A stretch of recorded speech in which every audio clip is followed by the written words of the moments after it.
Welcome back to the Exterior Magic channel. I'm Steve, the Exterior. Today we are talking about the worst, crappiest, awful commanders that came out of Baldur's Gate, and they sold it to you as nostalgia.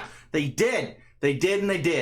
But before we get into that, I want to let you know we're sponsored today by MTG On Command. They do these really cool 3D printed deck boxes where you get to see your commander, know exactly what's in them. There's 10% discount in the link in the description below. Go get yours today. Also want to let you know we have a Patreon. We got a lot of stuff evolving over there. Do a lot of proxies, do a lot of fun stuff like that. Giveaways even for a deck box. Awesome. Really enjoying it.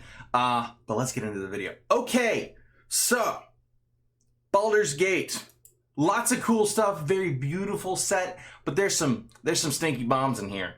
And there's some of the most beloved characters that are stinky bombs. All right, so let's get into it. The worst commanders in Baldur's Gate. What are they, Steven? Tell us your opinion, Steven. Okay, let's go. So, honorable mentions. These are not necessarily bad cards, but by golly, I hate them. Okay, so Minsc and Boo, Timeless Heroes.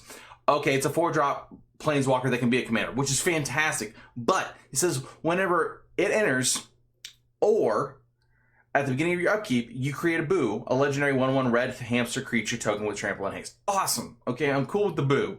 Now, +1, put 3/1 counters on and up to one target creature with trample or haste, so Boo, or any of your others. And then -1, sacrifice a creature. When you do, Minsc and Boo times 0 deals X damage to any target where X is that creature's power. If the sacrificed creature was a hamster, draw X cards. You make Boo big, you sack Boo, you shoot stuff, you draw cards, you go attacking. Sweet. Awesome. My beef. The hamster doesn't do commander damage. He's literally named in the card. No commander damage. Okay, thanks. I know that that's a pretty common thing that in the past they don't do commander damage, but I still anger. Now, Raga Draga, Gorgod's boss, okay? And you think I'm picking on Gruul here, but I'm not. But this is a wasted opportunity. This is such a beautiful card. Look at him. He's a 4-drop, 4/4. Each creature you control with a mana ability gets +2/2. Cool. When a creature you control with a mana ability attacks, untap it. Awesome. Manalith Crypt or whatever, Manalith, whatever. Whenever you cast a spell, if at least 7 mana was spent to cast it, and tap target creature gets +7/7 and gains trample until the turn. Freaking awesome card. And it's a human boar. I'm sorry, what? It's a human boar. A human pig? Why on earth didn't they go the extra mile and give it half bear, half human, half pig, half man bear pig? Why didn't they go full man bear pig on this? I do not understand. They had the opportunity. They were within sight. They had the target and they missed it. They already made a human boar, which is ridiculous, okay? But they didn't want to go ahead the extra mile and make him half bear as well? Come on. Wasted opportunity. Waste. All right, number 5 on our list, guys. Let's get into it. Endos. Astarion the Decadent. Okay, now, people out there's like, this card's amazing. I'm like, okay, whatever, fine. It's a 6-drop. Death Touch Lifelink 4/4. Okay, all right. At the beginning of your end step, choose one. Target opponent loses life equal to the amount of life they lost this turn, or you gain life equal to the amount of life you gain this turn. Okay, so on the outset, it's just like a one-shot kill with Peer into the Abyss. Okay, target player draws half cards equal to half the number of cards in their library and loses half their life. Round up each time. So they're going to lose half their life, rounded up. So if they have 41 life, they're going to lose 21. Now, and then Astarion is going to just kill them. But you're talking about a 6-drop and a 7-drop to kill somebody. Just, I'm not feeling it. I think it's pretty bad. Okay, number 4 on our list. Gorion, Wise Mentor. Okay, people, hear me out on this one. Okay, adventures might get better as time goes on. And I've already looked at the new adventures as well. So it's a 3-drop, 3/4 vigilance in Van. Okay, awesome. Whenever you adventure, you may copy, you may choose new targets for the copy. Now this is just the adventure part, not the creature part. So you don't get copies of the creature, just the instant or the sorcery. Now, you've got all kinds of cool stuff. That doesn't really do you any good. Fae of Wishes, okay? Fae of Wishes, you may choose a non-creature card you own from outside the game, reveal it and put it in your hand. Okay, cool, that doesn't work. Because in Commander, you don't have a sideboard. Then the Retrieve Prey on Twinkly Hunter. Okay, exile target creature card from your graveyard until the end of your next turn. You may cast that card. Okay, cool, I guess. But I mean, maybe you get to get Eternal Witness and something else because now you have 2 targets. I mean, that's okay. Once for each turn, you may pay 0 rather than pay the mana cost for a creature spell you cast from exile. That's pretty sweet. Still not good enough.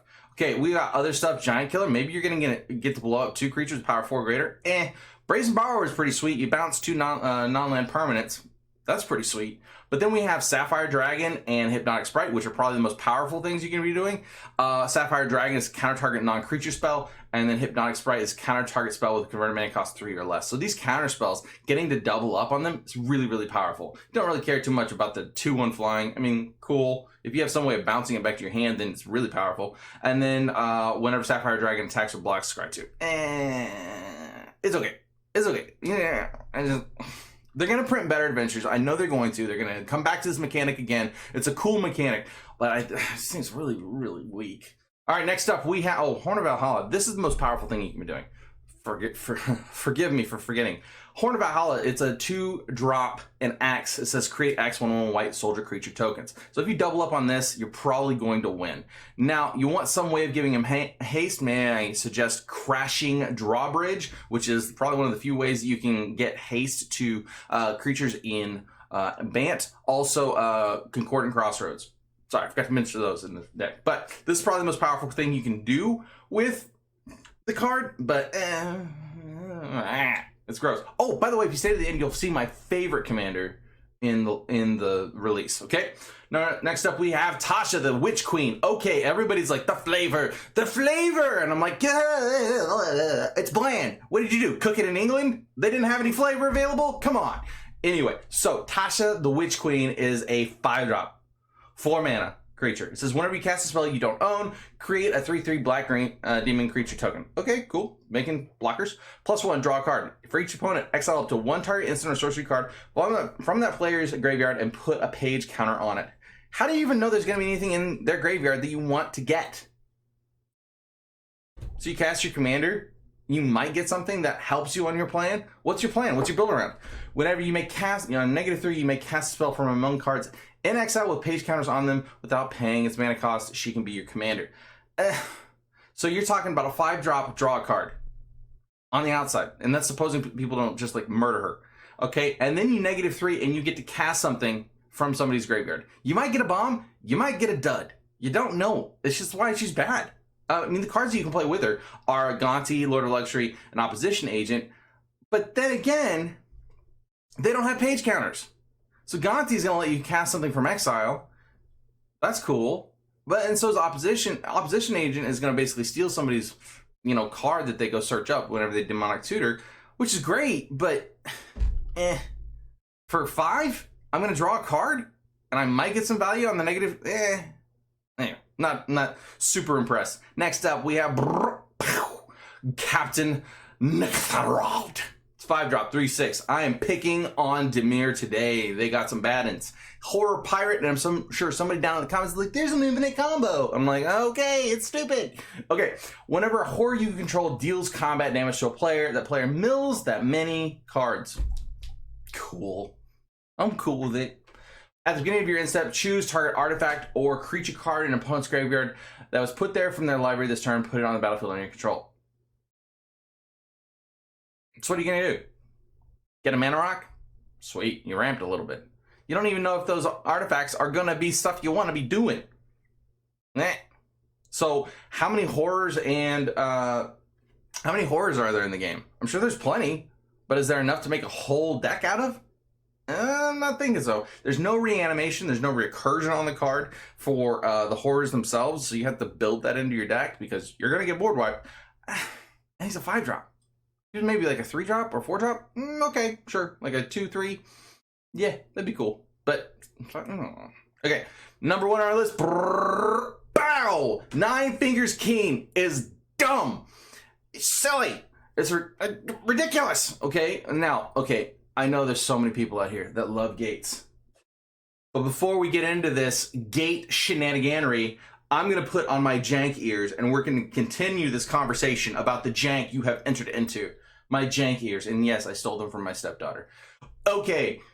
Yeah, she let me borrow them. Okay. No, so the reason why I hate this card is it's like a 4-drop 4/4 menace ward, pay 9 life. So you're not, people aren't going to target it, I don't think. Whenever it deals combat damage to a player, look at the top 9 cards of your library. Cool. You may put a gate card from among them onto the battlefield. Then if you control 9 or more gates, put the rest into your hand. Otherwise, put the rest in the bottom of your library in a random order. So she's going to do crazy cool things if you've got 9 gates.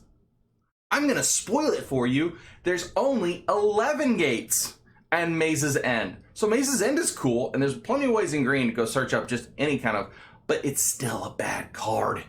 It's a bad card.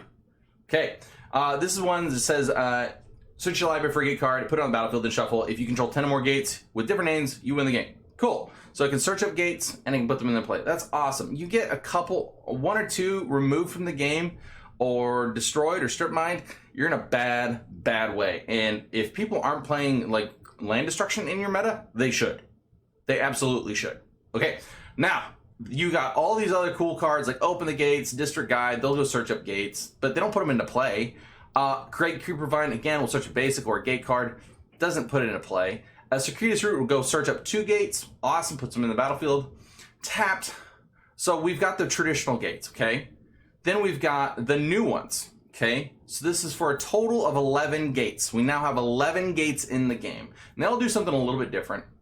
I want to point out these. Like, I like the Sea Gate as a design space because it basically took the thriving lands and puts it into a gate form, which is fantastic. And then there's Baldur's Gate that's going to tap and add mana of any one color where X is the number of gates you control, which is great. I think a gate build is going to be better as a 5-color deck. I just don't see it being very good in 3 colors. It's being really, really bad. Okay, now Seagate, Baldur's Gate, those are cool. Then Heap Gate, this one's kind of cool. It says untap and untap gate you control, create a treasure token. I'm here for that. That's pretty good. Basilisk Gate. Okay, tap. Target creature gets plus XX until end turn, where X is the number of gates you control, activate only as a sorcery. If it wasn't a sorcery, it'd be disgusting, but since it is, it's good. It's okay. But you've only got 11. You've only got 11 of these targets. Maybe you can scape shift into it, in which case you're gonna win, but it's just so bad. All right, let's talk about my favorite commander in the whole deck. Bam! Durin of the Yawning Portal. I like this dude, okay? And their backgrounds I'm going to be talking about. I think backgrounds are a cool mechanic.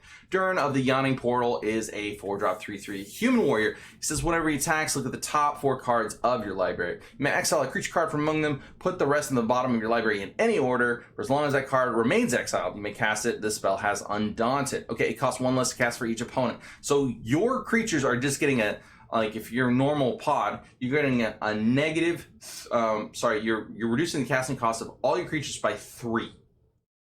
Pretty much at minimum, right? And then you get to choose a background. So you get Durin to be this beefy creature that just, he gets to go attack and you get to go casting stuff. And it's just so good. And it's for as long as they remain exiled. So if you lose Durin, you're still going to get that card. Oh, it's so good. It's so good. So much better than the other ones. Agent of the Shadows Thieves. Okay. Now this one's pretty cool. It's a 2-drop. Commander creatures you own have when this creature attacks a player if no opponent has more life than that player, so the opponent with the most life, put a 1/1 counter on this creature against Death Touch and Indestructible. I like this because now your dude's going to get bigger. He becomes a threat. He's doing commander damage, and he's going to get Death Touch and Indestructible. So he becomes a threat. And Green and Black has some really, really powerful cards to kind of augment this. Like a lot of, like, you get all the tutors, you get the worldly tutors, you get the demonic tutors, all that fun jazz, and it's really good. So the worldly tutors are really, really good with Durin because now you're going to put it on top, go attack with Durin. Oh, it's so good. And just being able to get Death Touch and Indestructible, very powerful. Next up, we have a Passionate Archaeologist. I think this one's probably the most disgusting thing that you could be doing with Durin. Now, Passionate Archaeologist is a 1 red, 1 generic. Commander creature you own have whenever you cast a spell from exile, this creature deals damage equal to that spell's mana value to target opponent. Oh! Attack with Durin. And Passionate Archaeologist is out. Durin is going to be able to cast stuff from your from exile now. And now you're going to play big dumb creatures that shoot people. Yes, please. So now I got Big Dumb Creature, and Big Dumb Creature now shoots people when it comes into play, and the Big Dumb Creature is now cheaper to cast. Yes, please. Oh, it feeds my gruel heart. I love it. So good. So good. All right. Thank you all so much for coming out. Please like, share, comment, subscribe if you enjoyed this content or you liked the ears of, please excuse the mess. We are cleaning and doing some spring stuff, but MTG On Command is doing some really cool stuff over on their website down below. Really, really cool deck boxes showing off your commanders. I like them a lot. I even went so far as to go, because I got so many of them, I even went so far as to buy a tackle box that I found at Academy. This was like a $40 tackle box, okay? So, and then I can get like 8 of these down there in the bottom, okay? You can get 8 of these. And then I've got my 2, my binders on top. I can get actually 2 rows of these, so I can get 16 of these boxes in the in this pack, and then still get my mats on top. It's really fantastic. Love it a lot. But check it out. I also got my Patreon going down below. Please look at that if you have any interest in supporting me in a more direct way. I really appreciate it. I love you guys. I hope you have a great night. Bye. There's button. Ah!